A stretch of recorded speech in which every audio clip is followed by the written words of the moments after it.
Hi, ഞാൻ doctor Juhi Das, Q&B health കെയറിലെ homeopathic ഫിസിഷ്യനാണ്. നമുക്കറിയാം, നമ്മുടെ ശരീരത്തിലെ ഏറ്റവും പ്രധാനപ്പെട്ട ഒരു അവയവമാണ് തൈറോയിഡ് ഗ്ലാൻഡ്. പല രീതിയിലുള്ള അസുഖങ്ങൾ ഈ തൈറോയിഡ് ഗ്ലാൻഡിനെ ബാധിക്കാം. അതായത് പ്രധാനമായിട്ടും ഹോർമോൺ വേരിയേഷൻസ് ആണ് അതിലുണ്ടാവുന്നത്. T3, T4 ഉണ്ടാവുന്ന ഹോർമോൺ വേരിയേഷൻസ്. അപ്പം പല ഫങ്ഷൻസ് ആണ് ഈ ഒരു തൈറോയിഡ് ചെയ്യുന്നത് തന്നെ. അതായത് നമ്മളെ ഗ്രോത്തിനെ പ്രൊമോട്ട് ചെയ്യുന്നു, നമ്മളെ മസിൽസിനെ പ്രൊമോട്ട് ചെയ്യുന്നു, അല്ലെങ്കിൽ മസിൽസിൻ്റെ ആക്ടിവിറ്റി ഇമ്പ്രൂവ് ചെയ്യാൻ സഹായിക്കുന്നു, ഹാർട്ട് റേറ്റ് കൺട്രോൾ ചെയ്യുന്നു, നമ്മളെ സ്കിന്ന്, ഹെയർ, നമ്മളെ മൂഡ് സ്വിങ്സ്, നമുക്ക് ഡൈജഷൻ കറക്റ്റ് ചെയ്യാനും അങ്ങനെ പല രീതിയിലുള്ള ഫങ്ഷൻസ് തൈറോയിഡ് ചെയ്യുന്നു. അപ്പോൾ ഈ ഹോർമോൺസിൽ എന്തെങ്കിലും ഒരു വേരിയേഷൻസ് വരുമ്പം ഇതിലൊക്കെ വേരിയേഷൻസ് കാണിക്കും. മൂഡ് സ്വിങ്സ് ഉണ്ടാവാം, ഡൈജസ്റ്റീവ് ഇഷ്യൂസ് ഉണ്ടാവാം, സ്കിന്നിൽ ഡ്രൈനെസ് അനുഭവപ്പെടാം, നമുക്കൊരു വീക്ക്നെസ് ഫീലിങ്സ് ഉണ്ടാവാം, ലതാർജി, ഒന്നിലൊരു ഇൻവോൾവ്മെന്റ് ഇല്ലാത്തൊരവസ്ഥ, അങ്ങനെ പല സിംറ്റംസ് ആയിരിക്കും തൈറോയിഡിൽ വേരിയേഷൻസ് വരുമ്പം കാണിക്കാം. നിലവിൽ ഏകദേശം ഇന്ത്യയിൽ ഒരു 45 മില്യൺ തൈറോയിഡ് രോഗികളുണ്ടെന്നാണ് പഠനങ്ങൾ പറയുന്നത്. അതിൻ്റെ ഒരു മെയിൻ ഫങ്ഷൻ അല്ലെങ്കിൽ അതിൻ്റെ ഒരു മെയിൻ റീസൺ എന്ന് പറയുമ്പം എന്താണ്, നമ്മളെ ലൈഫ് സ്റ്റൈൽ തന്നെ. ലൈഫ് സ്റ്റൈൽ എന്ന് പറയുമ്പോൾ നമ്മളെ ഫുഡിൽ ഉണ്ടാവുന്ന വേരിയേഷൻസും, നമ്മളെ എക്സസൈസ് ഇല്ലാത്തൊരവസ്ഥയും, അങ്ങനെ പല ഫാക്ടേഴ്സാണ്. ചിലപ്പോൾ എൻവയോൺമെൻറ്റൽ പൊല്യൂഷൻസ് ആവാം, അങ്ങനെ പല ഫാക്ടേഴ്സ് ഈ തൈറോയിഡ് ഹോർമോൺസിൽ വേരിയേഷൻസ് ഉണ്ടാക്കുന്നു. അപ്പം പല പേഷ്യൻസും വന്ന് ചോദിക്കാറുണ്ട്, ഈ തൈറോയിഡ്, അതായത് ഇനീഷ്യലി അവർക്ക് ചിലപ്പോൾ സിംറ്റംസ് ഒന്നും കാണിക്കില്ല. അപ്പോൾ ഒരു സിംറ്റംസ് വന്നു തുടങ്ങി കഴിഞ്ഞാൽ പേഷ്യൻസ് വന്ന് ചോദിക്കും, ലൈഫ് ലോങ് ഈ തൈറോയിഡിന് മെഡിസിൻസ് എടുക്കണോ, അല്ലെങ്കിൽ ഡയറ്റ് മാത്രം ഫോളോ ചെയ്താൽ മതിയോ, അല്ലെങ്കിൽ എന്തെങ്കിലും സർജറി ചെയ്യണോ, അങ്ങനെ പല സംശയങ്ങളൊക്കെ പേഷ്യൻസ് വന്ന് ചോദിക്കാറുണ്ട്. അപ്പം അങ്ങനെ എന്തെങ്കിലും സംശയങ്ങൾ, അത്തരം സംശയങ്ങൾക്കുള്ളൊരു ആൻസറാണ് ഞാൻ ഈ വീഡിയോയിലൂടെ പറയുന്നത്. നമുക്കറിയാം, ഈ തൈറോയിഡ് ഗ്ലാൻഡ് ഉൽപ്പാദിപ്പിക്കുന്ന ഹോർമോൺസ് ആണ് T3, T4. അതായത് ട്രൈ ഐഡോ തൈറോക്സിനും ടെട്രാഐഡോ തൈറോക്സിനും. അങ്ങനെ 2 ഹോർമോൺസ് ആണ് ഈ തൈറോയിഡ് ഗ്ലാൻഡ് ഉൽപ്പാദിപ്പിക്കുന്നത്. അപ്പോൾ ഇതിൽ എന്തെങ്കിലും ഒരു വേരിയേഷൻസ് കാണിക്കുമ്പോഴാണ് നമുക്ക് ഈ സിംറ്റംസ് ആയിട്ട് കാണിക്കുന്നത്. ഈ തൈറോയിഡ് ഗ്ലാൻഡിൽ ഉണ്ടാകുന്ന ഒരു ഡിസോർഡേഴ്സിനെ നമുക്ക് 2 രീതിയിലായിട്ട് തരംതിരിക്കാം. പ്രധാനമായിട്ടും hypo thyroidism and hyper thyroidism. Hyper thyroidism എന്ന ആ ഒരു വാക്കും തന്നെ നമുക്ക് ഉദ്ദേശിക്കാം. എന്താണ് ഹൈപ്പർ? എന്തോ അവിടെ ഹൈ ആയിട്ടുണ്ടെന്ന് മനസ്സിലാക്കാം. നമുക്കറിയാം, ഈ എൻഡോക്രൈൻ ഡിസോർഡേഴ്സിൽ വരുന്ന മെയിൻ ഒരു ഡിസോർഡറാണ് ഈ തൈറോയിഡ് ഗ്ലാൻഡിൽ ഉണ്ടാകുന്ന ഡിസോർഡേഴ്സ്. എൻഡോക്രൈനോളജിയിൽ വരുന്ന ഒരു മെയിൻ പാർട്ടാണ് പിറ്റ്യൂട്ടറി ഗ്ലാൻഡ്. ഈ പിറ്റ്യൂട്ടറി ഗ്ലാൻഡിന്റെ സഹായത്തോടെയാണ് പല ഹോർമോൺസും നമ്മളെ ബോഡിയിൽ പ്രൊഡ്യൂസ് ചെയ്യുന്നത്. അതായത് ആന്റീരിയർ പിറ്റ്യൂട്ടറി ഉണ്ട്, പോസ്റ്റീരിയർ പിറ്റ്യൂട്ടറി ഉണ്ട്. ആന്റീരിയർ പിറ്റ്യൂട്ടറി നിന്ന് സെക്രീറ്റ് ചെയ്യുന്ന ഒരു ഹോർമോൺ ആണ് thyroid stimulating hormone. Thyroid stimulating hormone എന്ന് പറയുമ്പോൾ എന്താ, തൈറോയിഡിന് എന്തെങ്കിലും, തൈറോയിഡ് ഹോർമോൺസിൽ എന്തെങ്കിലും ഒരു വേരിയേഷൻസ്, അതായത് T3, T4 എന്തെങ്കിലും ഒരു വേരിയേഷൻസ് കാണിക്കുമ്പം തൈറോയിഡ് സ്റ്റിമുലേറ്റിംഗ് ഹോർമോണിന് ആ ഒരു സിഗ്നൽ കിട്ടും. അപ്പൊ എന്ത് ചെയ്യും, T3, T4 അവർ കുറയ്ക്കാനും കൂട്ടാനും സഹായിക്കുന്നു. ആ ഒരു വേരിയേഷൻസ് ആണ് ഈ ഹൈപ്പോ തൈറോയിഡിസത്തിലും ഹൈപ്പർ തൈറോയിഡിസത്തിലും നടക്കുന്നത്. ഹൈപ്പർ തൈറോയിഡിസം എന്ന് പറയുമ്പോൾ എന്താണ്, അവിടെ ഫങ്ഷൻസ് എല്ലാം ഒരു ഹൈ ആയിട്ടിരിക്കുന്നു. ഹൈ ആയിട്ടിരിക്കുമ്പോൾ എന്താ, TSH, തൈറോയിഡ് സ്റ്റിമുലേറ്റിംഗ് ഹോർമോൺസ് എന്ത് ചെയ്യും, അതിനെ കുറയ്ക്കാൻ സഹായിക്കുന്നു. അപ്പൊ അവിടെ എന്താ, ലാബ് വാല്യൂസ് നോക്കുമ്പോൾ TSH എപ്പോഴും അവിടെ ലോ ആയിട്ടായിരിക്കും ഇരിക്കുക. പക്ഷെ അവിടെ T3, T4 ഹൈ ആയിട്ടിരിക്കും. ഹൈപ്പോ തൈറോയിഡിസ് ആണെങ്കിൽ ഇവിടെ ഫങ്ഷൻസ് എല്ലാം ഒരു ലോ ആണ്. ലോ എന്ന് പറയുമ്പോൾ അപ്പൊ TSHന് ഒരു സിഗ്നൽ കിട്ടും, ഈ ഫങ്ഷൻസ് ഇവിടെ, ഈ ഒരു ഹോർമോൺസ് ഇവിടെ ലോ ആണെന്ന് മനസ്സിലാക്കാം. അപ്പൊ TSH എന്ത് ചെയ്യും, അതിനെ കൂട്ടാൻ സഹായിക്കുന്നു. അപ്പൊ നമ്മളൊരു വാല്യൂസ് നോക്കുമ്പോൾ TSHന്റെ വാല്യൂ ഹൈ ആയിട്ടും T3, T4 വാല്യൂ ലോ ആയിട്ടും ഇരിക്കുന്നു. അപ്പം ഇതിലുണ്ടാവുന്ന ഒരു വേരിയേഷൻസ്, അല്ലെങ്കിൽ ഈ ഹോർമോൺസിൽ ഉണ്ടാവുന്ന വേരിയേഷൻസ് ആണ് നമ്മളെ ബോഡിയിൽ പല ലക്ഷണങ്ങളും കാണിക്കുന്നത്.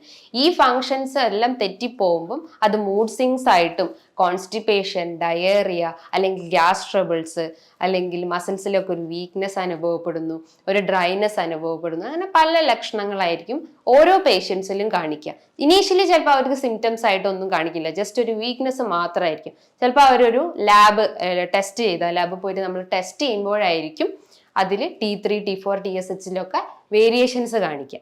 നമ്മൾ നോർമലി ഈ ഒരു ടെസ്റ്റ് എന്ന് പറയുമ്പം തൈറോയിഡ് ഫംഗ്ഷനിങ് ടെസ്റ്റ്. അതൊരു ബ്ലഡ് ടെസ്റ്റ് ആണ്. ഏകദേശം ഒരു 300-500 രൂപയോ അതിന്റെ റേറ്റ് വരുന്നുള്ളൂ. അപ്പൊ ഇതിൻ്റെ അകത്താണ് T3, T4, TSH ഒക്കെ വാല്യൂസ് കാണിക്കുന്നത്. കുറച്ചുകൂടി അഡ്വാൻസ്ഡ് ആയിട്ട് അതിൽ നിന്നും നമുക്കൊരു ഫംഗ്ഷൻസ് ഒന്നും കറക്റ്റ് അല്ല എന്ന് നമുക്ക് എറർ കാണിക്കുകയാണെങ്കിൽ കുറച്ചുകൂടി അഡ്വാൻസ്ഡ് ആയിട്ടുള്ള ടെസ്റ്റ് ആണ് ആന്റിബോഡി ടെസ്റ്റുകളൊക്കെ പറയാം. ആന്റിബോഡി ടെസ്റ്റിൽ പറയുന്നതാണ് ആന്റി-TPO എന്ന് പറയുമ്പോൾ ആന്റി തൈറോയിഡ് പെറോക്സിഡേസ് എന്ന് പറഞ്ഞിട്ടുള്ള ആ ഒരു ടെസ്റ്റ്. തൈറോയിഡിന്റെ ഒരു ആന്റിബോഡി ടെസ്റ്റ് ആണ്. മറ്റൊന്നാണ് ആന്റി-TG ആന്റിബോഡി ടെസ്റ്റ്. ആന്റി-TG എന്ന് പറയുമ്പോൾ ആന്റി തൈറോഗ്ലോബുലിൻ ആന്റിബോഡി ടെസ്റ്റ്. ഈ ആന്റിബോഡി ടെസ്റ്റ് ചെയ്യാനുള്ള ഒരു കാരണം എന്ന് പറയുന്നത് ഈ തൈറോയിഡിൽ ഉണ്ടാവുന്ന ഈ ഒരു ഡിസ്ഫങ്ഷനിങ് എന്ന് പറഞ്ഞാൽ അതൊരു ഓട്ടോ ഇമ്മ്യൂൺ ഡിസോർഡേഴ്സിൽ വരുന്നതാണ്. ഓട്ടോ ഇമ്മ്യൂൺ ഡിസോർഡർ എന്ന് പറയുമ്പോൾ നമ്മളെ കോശങ്ങളെ തന്നെ, തൈറോയിഡ് കോശങ്ങളെ തന്നെ നമ്മളെ ഇമ്മ്യൂൺ സെൽസ് അറ്റാക്ക് ചെയ്യുന്നു. അപ്പൊ അതിന് ആ ഫോറിൻ ബോഡിയാണോ നമ്മളെ കോശങ്ങളാണോ എന്ന് തിരിച്ചറിയാൻ പറ്റാത്ത ഒരു അവസ്ഥ വരുന്നു. അതാണ് ഈ ഓട്ടോ ഇമ്മ്യൂൺ ഡിസോർഡർ എന്ന് പറയുന്നത്. അപ്പൊ ഈ തൈറോയിഡ് ഗ്ലാൻഡിൽ ഉണ്ടാകുന്ന വേരിയേഷൻസ് ഒരു ഓട്ടോ ഇമ്മ്യൂൺ ഡിസോർഡർ ആണ്. ഈ മറ്റ് ഓട്ടോ ഇമ്മ്യൂൺ ഡിസോർഡേഴ്സും ഉണ്ട്. അതായത് SLE, റുമാറ്റോയ്ഡ് ആർത്രൈറ്റിസ്, സോറിയാസിസ് പോലത്തെ പല ഓട്ടോ ഇമ്മ്യൂൺ ഡിസോർഡേഴ്സും ഉണ്ട്. അതൊക്കെ നമ്മളെ ബോഡിയിൽ അല്ലെങ്കിൽ അതും നമ്മളെ ഈ ഒരു തൈറോയിഡിനെ ട്രിഗർ ചെയ്യുന്ന ഒരു ഫാക്ടറാണ്. വെച്ചാൽ തൈറോയിഡ് വരാനുള്ള ഒരു ചാൻസസ്, ഈ ഒരു അസുഖം ഉണ്ടെങ്കിലും അത് വരാനുള്ള ഒരു ചാൻസസ് വളരെ കൂടുതലാണ്. അപ്പം ഈ ഹോർമോൺസിൽ അല്ലെങ്കിൽ ഇത്തരം ഓട്ടോ ഇമ്മ്യൂൺ ഡിസോർഡേഴ്സ് ആണ് നമ്മളെ ബോഡിയിൽ പല രീതിയിലുള്ള ലക്ഷണങ്ങൾ കാണിക്കുന്നത്. അപ്പൊ നമുക്ക് ഓരോ ലക്ഷണങ്ങൾ അല്ലെങ്കിൽ എന്തൊക്കെയാണ് ഇതിന്റെ ലക്ഷണങ്ങൾ എന്തൊക്കെയാണെന്ന് നോക്കാം. ഹൈപ്പോ തൈറോയിഡിസം എന്ന് പറയുമ്പോൾ എന്താണ്? ഇവിടെ hypo functioning of thyroid gland ആണ്. ഹൈപ്പോ ഫങ്ഷനിങ് എന്ന് പറയുമ്പോൾ അവിടെ ഹോർമോൺസ് എല്ലാം ഒരു ലോ ആണ്. പകരം ഞാൻ നേരത്തെ പറഞ്ഞു TSH അതായത് തൈറോയിഡ് സ്റ്റിമുലേറ്റിംഗ് ഹോർമോൺസ് അവിടെ ഹൈ ആയിട്ടിരിക്കുന്നു. ബിക്കോസ് ആ ഹോർമോൺസ് ലോ ആകുമ്പോൾ അതിനെ സ്റ്റിമുലേറ്റ് ചെയ്യാനാണ് അവർ ശ്രമിക്കുന്നത്. T3, T4 അവിടെ ലോ ആയിട്ടും TSH അവിടെ ഹൈ ആയിട്ട് ഇരിക്കുന്നു. അപ്പൊ നമുക്ക് ഓരോ സിംറ്റംസ് എന്തൊക്കെയാണെന്ന് നോക്കാം. സിംറ്റംസ് എന്ന് പറയുമ്പോൾ മെയിൻ ആയിട്ട് നമ്മളെ മൈൻഡ് എടുക്കുകയാണെങ്കിൽ ഒരു മൂഡ് സ്വിങ്സ് ഉണ്ടാവും. മൂഡ് സ്വിങ്സ് എന്ന് പറയുമ്പം നമുക്ക് ഒരു ഇൻവോൾവ്മെന്റ് ചെയ്യാൻ പറ്റും, ഒരു ആക്ടിവിറ്റി നമുക്ക് ചെയ്യാൻ പറ്റുന്നില്ല, എല്ലാത്തിനും ഒരു വീക്ക്നെസ് അല്ലെങ്കിൽ ഒരു ലെത്താർജി ഫീലിംഗ്, ഒരു മടിയുള്ള ഒരു അവസ്ഥ വരുന്നു. അതാണ് മൈൻഡിനെ ഡിസ്റ്റർബ് ചെയ്യുന്നത്. ചിലപ്പോൾ നമ്മൾ എന്തെങ്കിലും ഒരു ആക്ടിവിറ്റിയിൽ നമ്മൾ ചെയ്യാൻ ഒരു ഇത് തുടങ്ങുവാണെങ്കിൽ ചിലപ്പോൾ അവർക്ക് പെട്ടെന്ന് ഒരു മടി വരും, അല്ലെങ്കിൽ ഒരു ലേസിനെസ് ഫീൽ ചെയ്യും. അതൊക്കെയാണ് മൈൻഡിൽ ഉണ്ടാവുന്ന ഡിസ്റ്റർബൻസ്. പിന്നെ നമ്മൾ GIT അതായത് ഗ്യാസ്ട്രോ ഇൻറ്റെസ്റ്റൈനൽ ട്രാക്ട് നോക്കുകയാണെങ്കിൽ അവിടെ കാണിക്കുന്നതാണ് കോൺസ്റ്റിപ്പേഷൻ, മലബന്ധം പോലത്തെ ബുദ്ധിമുട്ടുണ്ടാവും. ചിലപ്പം ഡെയിലി പോകുന്നവർക്ക് 2-3 ദിവസം എടുത്തിട്ടായിരിക്കും അവർക്ക് പോവുക. ചിലപ്പോൾ അവർക്ക് സ്ട്രെയിൻ ചെയ്യേണ്ട അവസ്ഥ വരുന്നു. സ്ട്രെയിൻ ചെയ്യുമ്പോൾ എന്താ പല രീതിയിലുള്ള കോംപ്ലിക്കേഷൻസ് ഉണ്ടാകും. അതായത് ആനൽ ഫിഷർ, ഹെമറോയിഡ്സ് അല്ലെങ്കിൽ പൈൽസ് പോലത്തെ അസുഖങ്ങൾ ഡെവലപ്പ് ചെയ്യാനുള്ള ഒരു ചാൻസസ് ഉണ്ട്. മറ്റൊന്നാണ് ഇതിന്റെ ഒരു ഫംഗ്ഷൻ എന്ന് പറഞ്ഞാൽ മസിൽസിനെ കോർഡിനേറ്റ് ചെയ്യുന്നത് അല്ലെങ്കിൽ മസിൽസിന്റെ ഫംഗ്ഷനെ സഹായിക്കുന്നതാണ് തൈറോയിഡ് ഗ്ലാൻഡ് എന്ന് ഞാൻ നേരത്തെ പറഞ്ഞു. അപ്പം മസിൽസിൽ എന്താ ഒരു വീക്ക്നെസ് അനുഭവപ്പെടുന്നു. ഒരു സ്റ്റെപ്പ് നടക്കുമ്പോൾ അവർക്ക് ഒരു കാലിനൊരു കടച്ചിൽ പോലെ ഫീൽ ചെയ്യുന്നു. എസ്പെഷ്യലി കാഫ് മസിൽസിൽ, ഉപ്പൂറ്റീന റീജിയനിലൊക്കെ ഭയങ്കര ഒരു വേദന അനുഭവപ്പെടുന്നു. ചിലപ്പം ഒരു റീസണും ഉണ്ടാവില്ല. അപ്പം മേ ബി അവർ തൈറോയിഡിന്റെ ആ ഒരു ഇൻഫങ്ഷനിങ് കാരണമായിരിക്കും അത് വന്നിട്ടുണ്ടാവുക. ടെസ്റ്റ് ചെയ്താലേ അവർക്ക് മനസ്സിലാക്കാൻ സാധിക്കുള്ളൂ. മേ ബി അത് വൈറ്റമിൻ D ഡെഫിഷ്യൻസീസും ഉണ്ടാവുക. അപ്പം ഈ ഒരു മസിൽസ് വീക്ക്നെസ് പേഷ്യൻസിൽ അനുഭവപ്പെടുന്നു. മറ്റൊന്നാണ് സ്കിന്ന് നോക്കുമ്പോൾ ഭയങ്കര ഡ്രൈനെസ് അനുഭവപ്പെടുന്നു. ഒരു വറ്റി വരണ്ട പോലത്തെ ഒരു ചർമ്മം നമുക്ക് കാണാൻ സാധിക്കും. പിന്നെ ഒന്നാണ് നമുക്ക് ഹെയർ നോക്കണേ അമിതമായിട്ട് മുടി കൊഴിയുക. ചിലപ്പോൾ അത് റൂട്ടിൽ നിന്ന് തന്നെ അത് കംപ്ലീറ്റ് ആയിട്ട് ഇങ്ങനെ അടർന്നു പോകാനുള്ള ഒരു ചാൻസസ് ഉണ്ട്. പിന്നെ ഒന്നാണ് ഡ്രൈനെസ് കാരണം നമ്മളെ സ്കാൽപ്പ് ഭയങ്കര ഡ്രൈ ആവും. അപ്പോൾ ഡാൻഡ്രഫ് ലീഡ് ചെയ്യാനുള്ള ഒരു ചാൻസസ് ഉണ്ട്. ഡാൻഡ്രഫ് ഉണ്ടാകുമ്പോൾ ആ ഒരു വൈറ്റ് സ്കെയിൽസ് പോലെ അല്ലെങ്കിൽ വൈറ്റ് പൊടി പോലെ നമ്മളെ തലേൻ്റെ അകത്തൊക്കെ ഇങ്ങനെ കാണാൻ ചാൻസസ് ഉണ്ട്. അങ്ങനെ പല രീതിയിലുള്ള ലക്ഷണങ്ങൾ നമ്മൾ ഈ ഹൈപ്പോ തൈറോയിഡിസം സിംറ്റംസ് ആയിട്ട് നമുക്ക് പറയാം. മറ്റൊരു പ്രധാനപ്പെട്ട ഒരു ലക്ഷണമാണ് നമുക്ക് ഹൈപ്പോ തൈറോയിഡിസം പേഷ്യൻസിൽ കാണുന്നതാണ് വെയിറ്റ് ഗെയിൻ. വെയിറ്റ് അതായത് നമുക്ക് അമിതമായിട്ട് ഭാരം കൂടുക. ഇവിടെ എന്താ സംഭവിക്കുന്നതെന്ന് പറഞ്ഞു കഴിഞ്ഞാൽ നമ്മളെ തൈറോയിഡിന്റെ ഒരു മെയിൻ ഫംഗ്ഷൻ ഞാൻ നേരത്തെ പറഞ്ഞു ഗ്രോത്ത് ആൻഡ് മെറ്റബോളിസം ആണെന്ന് പറഞ്ഞു. അതായത് നമ്മളെ ബേസൽ മെറ്റബോളിക് റേറ്റിനെ കൺട്രോൾ ചെയ്യുന്നത് ഈ തൈറോയിഡ് ഫംഗ്ഷനിങ് ആണ്. നമ്മളെ ബോഡിയിൽ നമ്മൾ കഴിക്കുന്ന ഫുഡിനെ എത്രത്തോളം അത് എനർജി ആയിട്ട് യൂട്ടിലൈസ് ചെയ്യാൻ സാധിക്കുന്നോ അതാണ് ഈ ബേസൽ മെറ്റബോളിക് റേറ്റ് എന്ന് പറയുന്നത്. ഹൈപ്പോ തൈറോയിഡിസം പേഷ്യന്റിൽ ലോ BMR ആണ് ഉണ്ടാവുക. അതായത് അവിടെ ഫംഗ്ഷനിങ് ഒന്നും കറക്റ്റ് അല്ല, ആക്ടിവിറ്റീസ് ഒന്നും നമ്മുടെ ബോഡിയിൽ നടക്കുന്നില്ല. അപ്പൊ നമ്മൾ കഴിക്കുന്ന ഫുഡ്, അതായത് നമ്മൾ കഴിക്കുന്ന അന്നജോ അല്ലെങ്കിൽ കൊഴുപ്പടങ്ങിയിട്ടുള്ള ഭക്ഷണങ്ങളെല്ലാം അവിടെ മെറ്റബോളൈസ് ചെയ്യുന്നില്ല, അത് എനർജി ആയിട്ട് കൺവേർഷൻ അവിടെ നടക്കുന്നില്ല. പകരം അതെന്ത് ചെയ്യും, ഓരോ ഏരിയാസിലും നമ്മളെ കയ്യിൻ്റെ ഇടയിലും അല്ലെങ്കിൽ തൊടയിലും നമ്മളെ ബട്ടക്സ് റീജിയണിലും അങ്ങനെ പല ഏരിയാസിലും അത് ഫാറ്റ് ആയിട്ട് സ്റ്റോർ ചെയ്ത് വെക്കുന്നു. അങ്ങനെ ആ പേഷ്യൻസിന്റെ വെയിറ്റ് നോക്കുമ്പോൾ ഹൈ ആയിട്ടിരിക്കും. അവിടെ ബോഡി മാസ് ഇൻഡെക്സ് ഒരു 35 എബോവ് ആയിട്ട് അല്ലെങ്കിൽ 35 എബോവ് അല്ലെങ്കിൽ 25 എബോവ് ആയിട്ട് നിൽക്കുന്നു. അപ്പോൾ ഇവിടെ എന്താ, വെയിറ്റ് കൂടാനുള്ള ഒരു ചാൻസസ് ഉണ്ട്. പക്ഷെ ഹൈപ്പർ തൈറോയിഡിസം പേഷ്യൻസിൽ അവിടെ വെയിറ്റ് കുറയാനാണ് ചാൻസ് ഉള്ളത്. അപ്പം പിന്നെ അതോടൊപ്പം തന്നെ സ്ത്രീകളിൽ നോക്കുമ്പം പീരീഡ്സ് ഇറഗുലാരിറ്റി ഉണ്ടാവും. ചിലർക്ക് ബ്ലീഡിങ്ങേ ഉണ്ടാവില്ല. മേ ബി ഒരു 1 or 2 3 days ഫ്ലോ ഉണ്ടായിരുന്ന ഒരു നോർമൽ സൈക്കിൾ ചിലപ്പോൾ അത് ഒരു 1 day ഒരു ബ്ലീഡിങ് ഉണ്ടാവാം. ചിലപ്പം ബ്ലീഡിങ് ഇല്ലാത്തൊരവസ്ഥ വരാം. ചിലപ്പോൾ അവർക്ക് കറക്റ്റ് ആയിട്ടുള്ള ഒരു സൈക്കിൾ കറക്റ്റ് ആവില്ല. 28 days പകരം ചിലപ്പോൾ ഒരു 35 days അല്ലെങ്കിൽ ഒരു 40 days ഒക്കെ ആയിരിക്കാം. 1 month ഡിലേ ഉണ്ടാവും, അല്ലെങ്കിൽ 2 month ഒക്കെ ഡിലേ ഉണ്ടാവാൻ ഒരു ചാൻസസ് ഉണ്ട്. ഇതോടൊപ്പം തന്നെ സ്ത്രീകളിൽ കാണുന്നതാണ് ഇൻഫെർട്ടിലിറ്റി, അതായത് കുട്ടികളില്ലാത്തൊരവസ്ഥ വരുന്നു. അവർ മേ ബി ഇന്റർകോഴ്സിന് അത് ചെയ്ത് കഴിഞ്ഞാലും ചിലപ്പം ആ ഒരു ഫെയിലിയർ ആവാനുള്ള ഒരു ചാൻസസ് ഉണ്ട്. അങ്ങനെ ഇൻഫെർട്ടിലിറ്റിയിലേക്കൊക്കെ അത് ലീഡ് ചെയ്യാനുള്ള ഒരു ചാൻസസ് ഉണ്ട്. മറ്റൊരു പ്രധാനപ്പെട്ട ഒരു ഫംഗ്ഷനാണ് വിറ്റിലിഗോ എന്ന് പറയുന്നത്. വിറ്റിലിഗോ എന്ന് പറയുമ്പം സ്കിന്നിലൊക്കെ ഒരു വൈറ്റ് പാച്ചസ് പോലെ, ഇതൊരു ഓട്ടോ ഇമ്മ്യൂൺ ഡിസോർഡേഴ്സ് ആണ്. ഈ തൈറോയിഡ് പേഷ്യൻസിലും ഈ വിറ്റിലിഗോ കാണാനുള്ള ചാൻസസ് വളരെ കൂടുതലാണ്. അപ്പം ഇത്തരം ലക്ഷണങ്ങളാണ് ഈ ഹൈപ്പോ തൈറോയിഡിസം പേഷ്യൻസിൽ പ്രധാനമായിട്ടും കാണുന്നത്. ഇനി ഹൈപ്പർ തൈറോയിഡിസം എന്ന് പറയുമ്പോൾ തൈറോടോക്സിക്കോസിസ് എന്ന് പറയാം. ഹൈപ്പർ തൈറോയിഡിസം എന്ന് പറയുമ്പം ഇവിടെ ഫങ്ഷൻസ് എല്ലാം ഹൈ ആയിട്ടിരിക്കുന്നു. അവിടെ hyper activity of thyroid gland ആണ്. അപ്പൊ ഇവിടെ എന്താണ്, TSH തൈറോയിഡ് സ്റ്റിമുലേറ്റിംഗ് ഹോർമോൺസ് ഇവിടെ ലോ ആയിട്ടിരിക്കുന്നു. ബിക്കോസ് അവിടെ ഫങ്ഷൻസ് എല്ലാം ഹൈ ആയതുകൊണ്ട് അതിനെ റെഡ്യൂസ് ചെയ്യാൻ വേണ്ടിയിട്ട് തൈറോയിഡ് സ്റ്റിമുലേറ്റിംഗ് ഹോർമോൺസ് അവിടെ വർക്ക് ചെയ്യും. പകരം ഇവിടെ T3 T4 എല്ലാം ഒരു ഹൈ ആയിട്ടിരിക്കുകയും ചെയ്യുന്നു. അപ്പൊ എന്തൊക്കെയാണ് ഇതിന്റെ ഫങ്ഷൻസ് എന്ന് നോക്കാം. എന്തൊക്കെയാണ് ഇതിന്റെ സിംറ്റംസ് എന്താണെന്ന് നോക്കാം. പ്രധാനമായിട്ടും നമ്മളെ മൈൻഡ് നോക്കുകയാണെങ്കിൽ ഭയങ്കര നെർവസ് ഫീൽ ചെയ്യും. ഒരു വർക്ക് എടുക്കുമ്പോൾ അല്ലെങ്കിൽ നമ്മളൊരു ആക്ടിവിറ്റി ചെയ്യുമ്പോൾ പെട്ടെന്ന് ടെൻഷൻ വരിക, ഓവറായിട്ട് ടെൻഷൻ അല്ലെങ്കിൽ ഓവറായിട്ട് സ്ട്രെസ് കയറുക, കിതപ്പ്, നമ്മളെ ചെസ്റ്റിനൊക്കെ ഒരു കിതപ്പ് അനുഭവപ്പെടുക, ഒരു പാൽപിറ്റേഷൻ ഫീൽ ചെയ്യുക, ഭയങ്കര ഒരു ആങ്സൈറ്റി, നെർവസ്നെസ് ഫീൽ ചെയ്യാം. അതോടൊപ്പം തന്നെ GIT റിലേറ്റ് ചെയ്തിട്ടുള്ള അസുഖങ്ങൾ ഉണ്ടാകും. GIT എന്ന് പറയുമ്പോൾ ഗ്യാസ്ട്രോ ഇൻറ്റെസ്റ്റിനൽ ട്രാക്റ്റിൽ ഉണ്ടാകുന്ന ഡയേറിയ, അതായത് നമ്മൾ ഫുഡ് കഴിച്ചു കഴിഞ്ഞാൽ പെട്ടെന്ന് ടോയ്ലറ്റിൽ പോകാനുള്ളൊരു ചാൻസസ് വരുന്നു.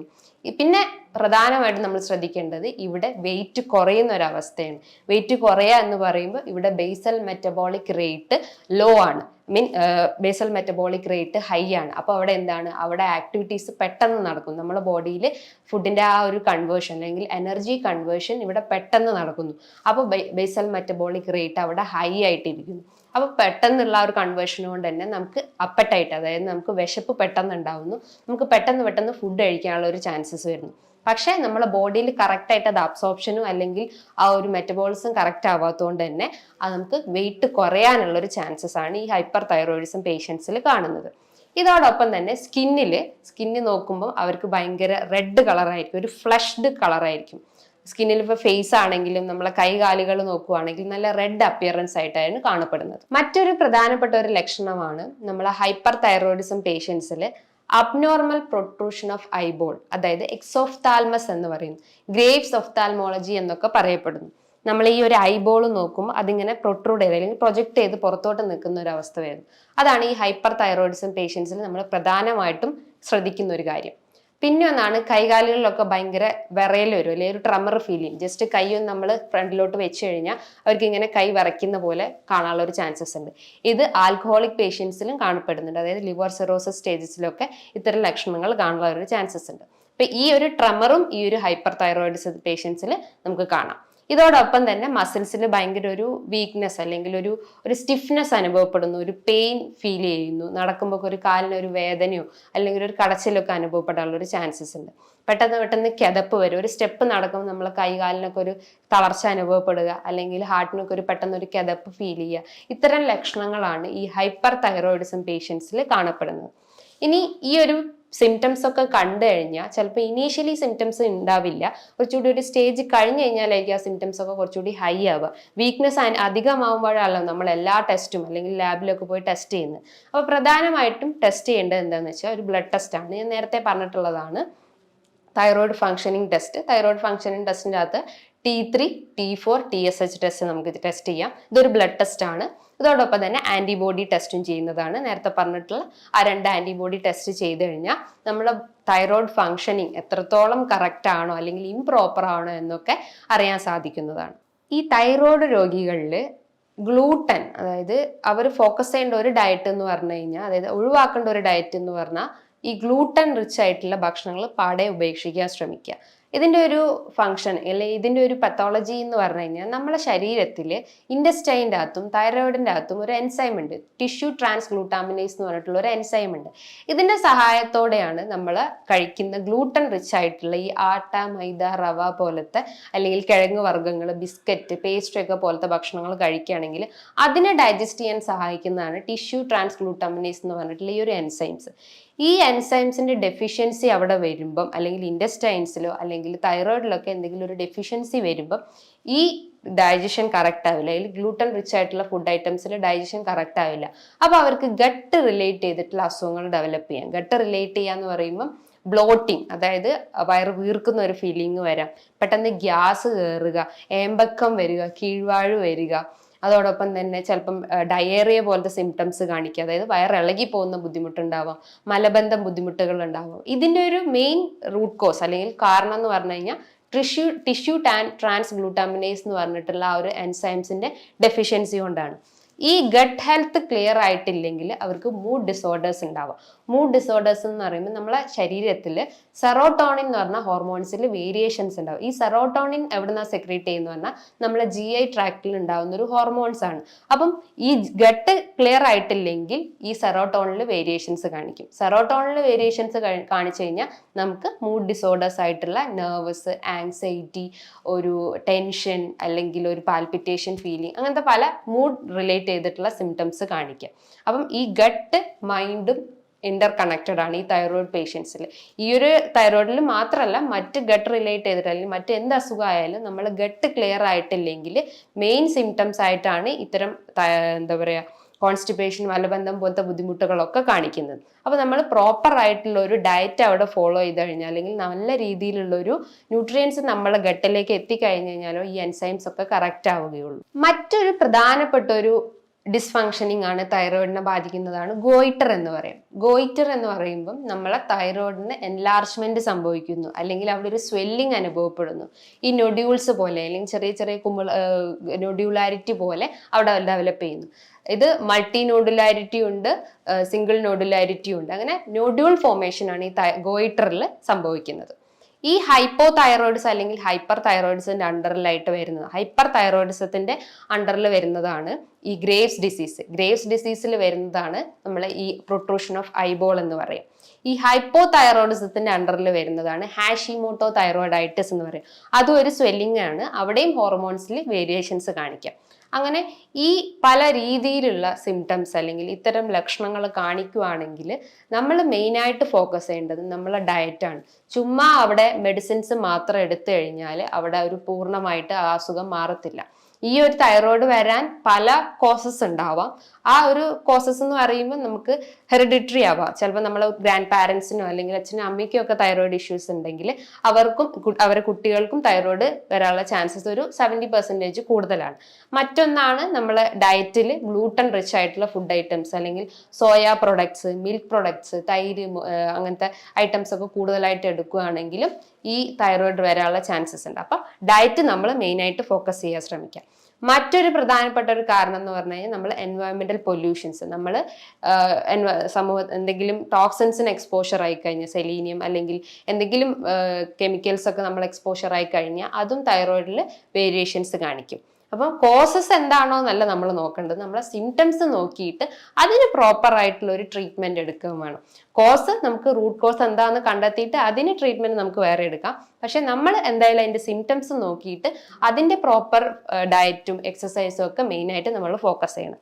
ഡയറ്റ് എന്ന് പറയുമ്പം നമ്മൾ മെയിനായിട്ടും നോക്കേണ്ടത് പ്രധാനമായിട്ടും ഈ ഗ്ലൂട്ടൻ റിച്ച് ആയിട്ടുള്ള ഫുഡ് ഐറ്റംസ് പൂർണ്ണമായിട്ടും ഒഴിവാക്കാൻ ശ്രമിക്കുക. ബിക്കോസ് ഗ്ലൂട്ടൻ ഭക്ഷണങ്ങളാണ് ഈ ആട്ട അല്ലെങ്കിൽ നമ്മളെ മൈദ, റവ പോലത്തെ ഭക്ഷണങ്ങൾ. അത് പൂർണ്ണമായിട്ടും ഒഴിവാക്കാൻ ശ്രമിക്കുക. അതോടൊപ്പം തന്നെ soya products, soya oils, soya beans ഒക്കെ ഉണ്ടെങ്കിൽ അത് നമ്മളെ ഡയറ്റിൽ ഒഴിവാക്കാൻ ശ്രമിക്കാം. മിൽക്ക് പ്രൊഡക്ട്സ്, അതായത് ലാക്ടോസ് ഇൻടോളറൻസ് വരാനുള്ള ഒരു ചാൻസസ് ഉണ്ട്. അപ്പോൾ ലാക്ടോസും ഗ്ലൂട്ടനും റിച്ച് ആയിട്ടുള്ള ഭക്ഷണങ്ങൾ പൂർണ്ണമായിട്ട് ഒഴിവാക്കാൻ ശ്രമിക്കാം. ഇതിന് പകരം നമുക്കുള്ള ഡയറ്റിൽ നമ്മൾ നല്ല രീതിയിലുള്ള വൈറ്റമിൻസ് റിച്ച് ആയിട്ടുള്ള vitamin B12, vitamin D rich ആയിട്ടുള്ള ഭക്ഷണങ്ങളൊക്കെ എടുക്കുന്നത് നല്ലതാണ്. ഈ വൈറ്റമിൻ D ആണ് ഒരു സൺഷൈൻ വൈറ്റമിൻ D. അത് അതിൽ വേരിയേഷൻസ് കാണിക്കുമ്പോൾ തൈറോയിഡ് പേഷ്യൻസിലും ആ സിംറ്റംസ് കാണിക്കാനുള്ള ഒരു ചാൻസസ് ഉണ്ട്. അപ്പോൾ വൈറ്റമിൻ D നന്നായിട്ട്, അതായത് വെയിൽ കൊള്ളാൻ ശ്രമിക്കാം. അതോടൊപ്പം തന്നെ സെലീനിയം, അയേൺ, സിങ്ക് ഇതൊക്കെ ഈ ഒരു തൈറോയിഡ് ഫംഗ്ഷനെ പ്രൊമോട്ട് ചെയ്യുന്നതാണ്. സെലീനിയം, സിങ്കും അയേണും ഒക്കെ, അതായത് പലർക്കുള്ള സംശയമാണ് അയോഡിൻ ഡെഫിഷ്യൻസി മാത്രമാണോ ഈ തൈറോയിഡിൽ വേരിയേഷൻസ് കാണിക്കുന്നത്. പണ്ടത്തെ ഒരു പഠന റിപ്പോർട്ടിൽ പറയുന്നത് അയഡിൻ ഡെഫിഷ്യൻസി ആണ് എന്ന് പറയുന്നുണ്ട്. പക്ഷെ അത് അവർക്ക് അവിടെ ഒരു പാർഷ്യലി പ്രൂവ്ഡ് ആണ്. പക്ഷെ ഇന്നത്തെ സ്റ്റഡീസിൽ പറയുന്നത് അയഡിൻ മാത്രമല്ല, നേരത്തെ പറഞ്ഞിട്ടുള്ള കോസസ് എല്ലാം തൈറോയിഡിലേക്ക് ലീഡ് ചെയ്യാനുള്ള ഒരു ചാൻസസ് ഉണ്ട്. അപ്പം സാൾട്ടിന്റെ ഇൻടേക്ക് കൂട്ടുക, അതായത് അയഡൈസ്ഡ് സാൾട്ട് എടുക്കാൻ ശ്രമിക്കുക.